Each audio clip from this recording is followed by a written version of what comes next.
I was going to say a word of the day, and then I thought, no, it's a word of the week. No, of the month. No, it might be a word of the year. It's a fabulous word I learned a couple months ago. And it really, partially but fully in that area, describes Donald Trump. The word Ultracrepidarian.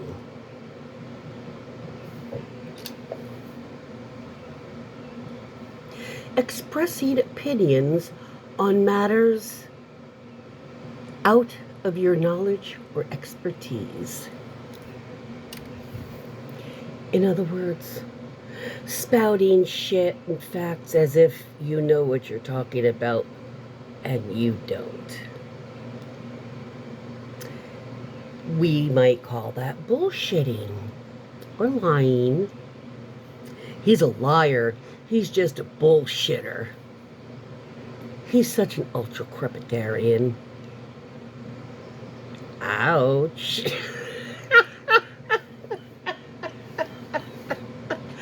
I love words. The English language, from what I understand, is one of the hardest languages to learn just because of the antonyms and the synonyms and the homonyms. It's just like, oh my God, words that sound alike are spelled differently and mean different things. Words that are spelled the same but they mean different things. When the fuck do you use it? You know, because there are words that they're spelled the same way but they're used in different ways and they're said a different way.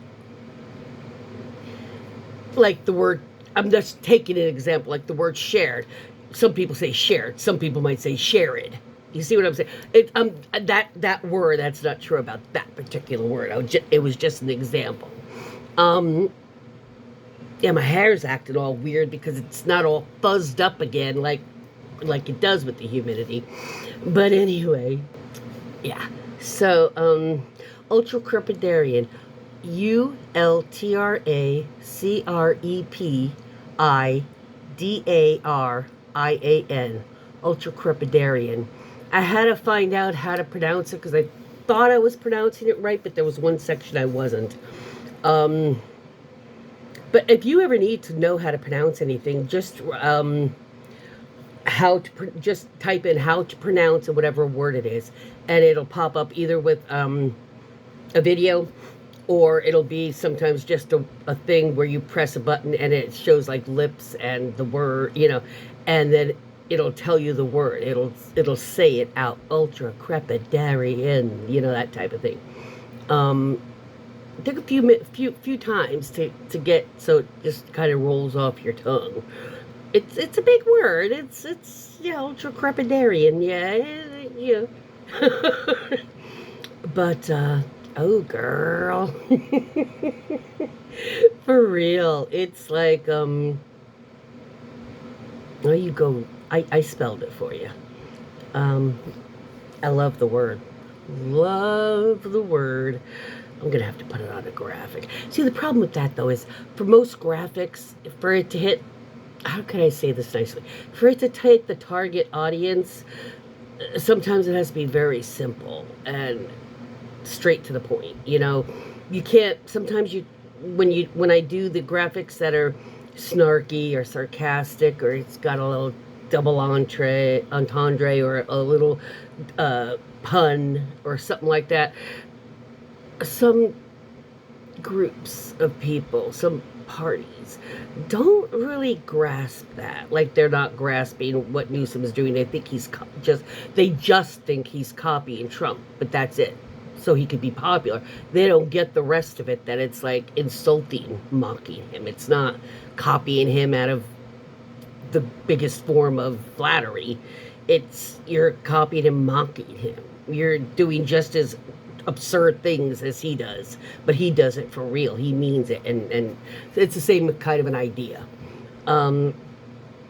So normally when I make graphics, I try to go that way when it's a serious informative thing. Now sometimes I'll do funny ones that the ones who get it were meant to get it. Like the one I just did, I did it on the Gadsden flag, a joke, a pun type thing. I don't know if you saw it, but it's over there on the community in the posts. The Gadsden flag of the snake says "Don't tread on me." So somebody had a little graphic of somebody like going like the hawk in a football, but it was just like in two color, like stark relief types. Yeah. But instead of a football, it had a foot long, a hoagie sub sandwich. And I took that and a snake and I put some grass out and same colors as the Gadsden flag.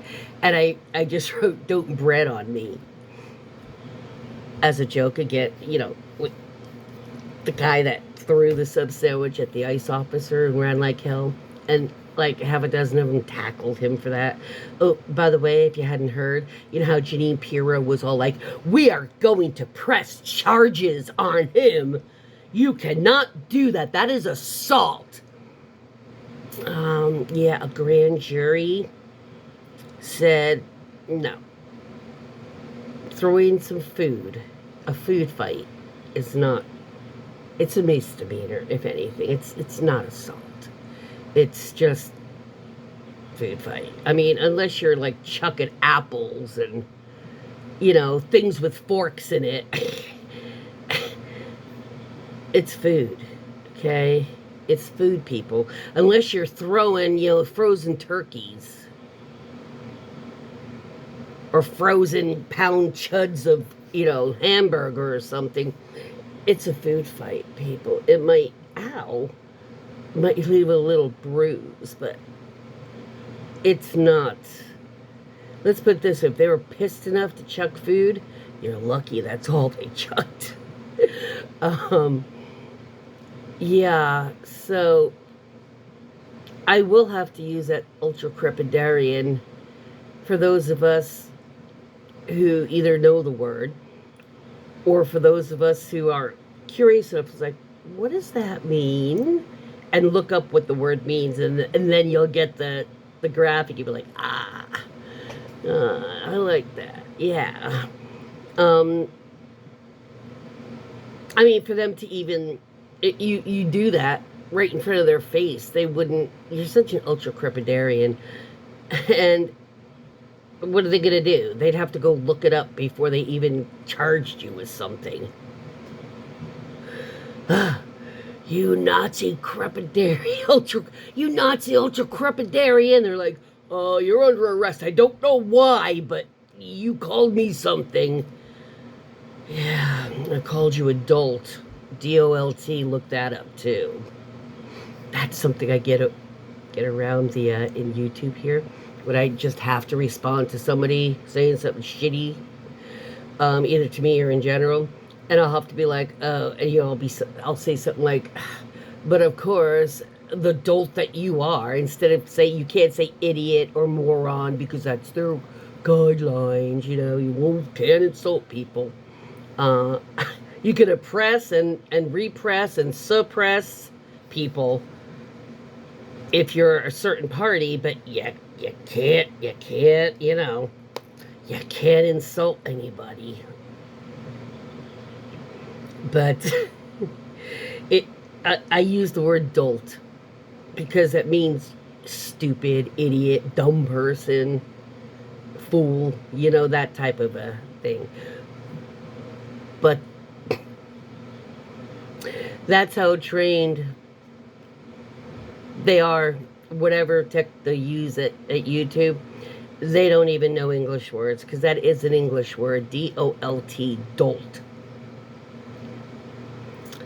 So, yeah, you can use other words and say the same thing. And you don't have to spell it weird with a Z instead of a C, an S for ass or something like that. You have to write AZZ or something like that. You can't say suicide. You have to say unalive if it's within the first minute or so or in a title. It's ridiculous. It's bullshit. I have one video that because it's the music, not here, but in some countries, the music won't play.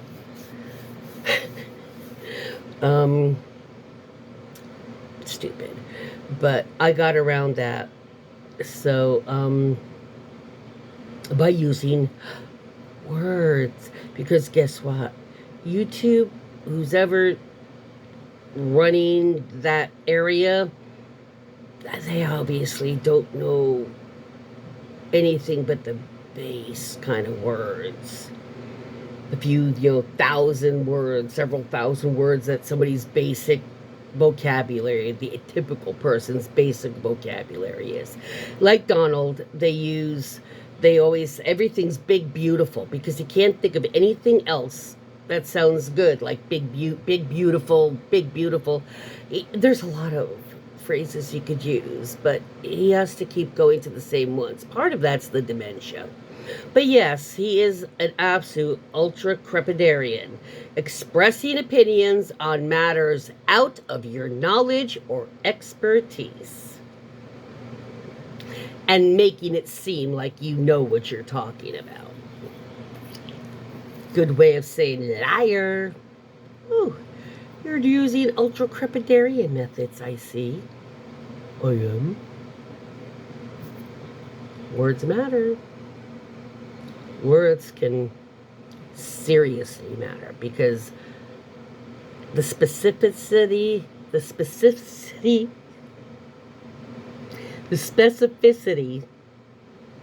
the weekend, give me a break, of the word sometimes makes the difference in courts, in a lot of things. Sometimes life and death.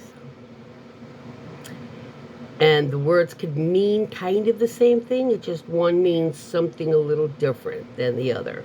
But that's why the English language, if that's your first language, there should be no reason why you don't have the words to express anything you're feeling.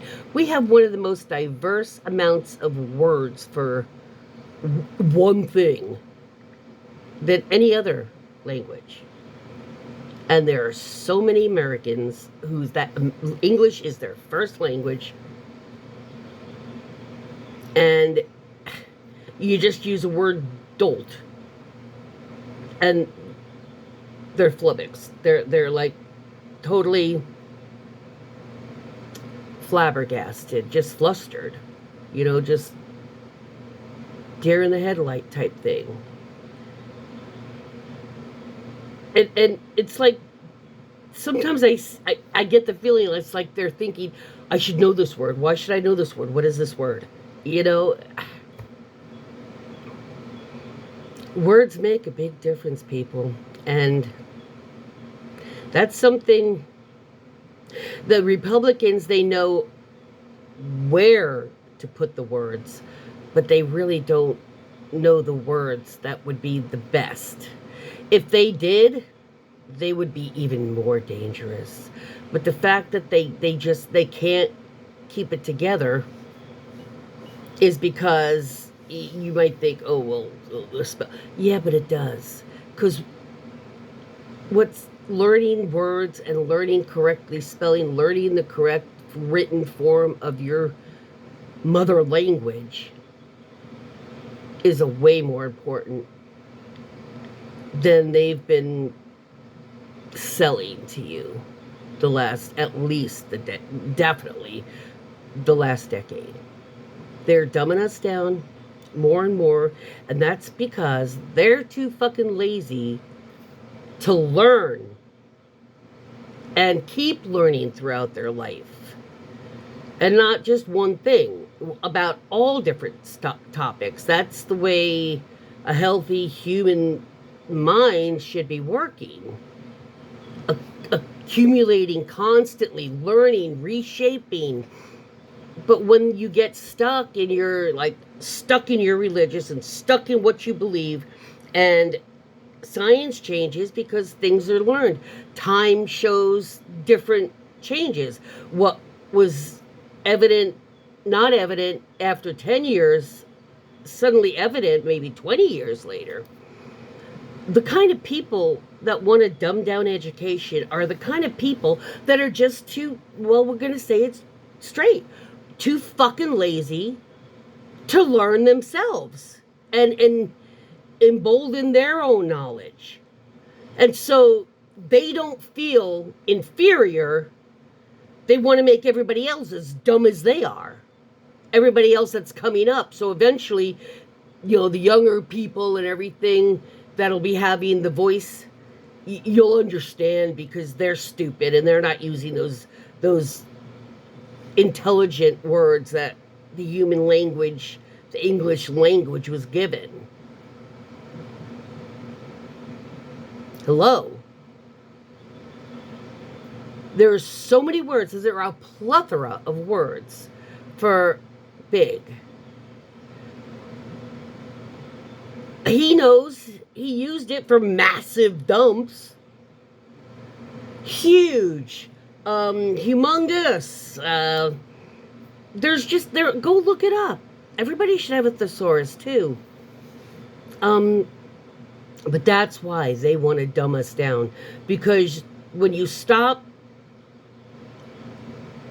when your brain stops learning, then it starts getting lazy. And then it just wants to kick back. And between that and shoving Christianity into your face, that is do everything by just what we tell you. Don't worry about how they heard God. Don't worry, he was probably on a hallucinogenic and it wasn't God at all. But don't worry about that. We are just saying it's God. So because the book itself that's trying to prove it's written by God is telling you it's written by God. So that's not proof. But we're just going to believe it. And then they just shove that into everybody from Sunday school on. Oh, it doesn't matter. Just believe what they told you because they're God's servants. So just believe them. But they were humans and they also had their flaws. Maybe they were having a flaw that day when they said it was pretty okay for two daughters to go ahead and get their father drunk repeatedly and have sex with him as if he was innocent and get pregnant by your daddy. So yeah, some guy was told that by God. It was cool. Okay. Words matter and education matters, folks. Because when you're not encouraged or even forced to work problems out and try to critically think, you just give up. It just takes the easy way. And then they can tell you anything they want and back it up with anything they want. They've already gotten you into the habitual feel of, I don't have to think about it or worry about it. I just have to ask them and they'll tell me what to think. That's all. What do I think? Okay. Oh, wow. That's awful. What? Oh. I think it's not that bad. Oh, okay. I thought it was, but oh, it's not? Okay. That's not that bad. It could be worse. I mean, you get what I'm saying? Do you get the Handmaid's Tale bonnet purpose? You see that, right? They can't see what's going on around them. They have to depend on the all-seeing to protect them. Plus, nobody can see their vision, their face. Nobody can recognize them as a human being because they can't see your face. Very convenient, isn't it? Just saying, but yes, Donald is a massive Ultracrepidarian.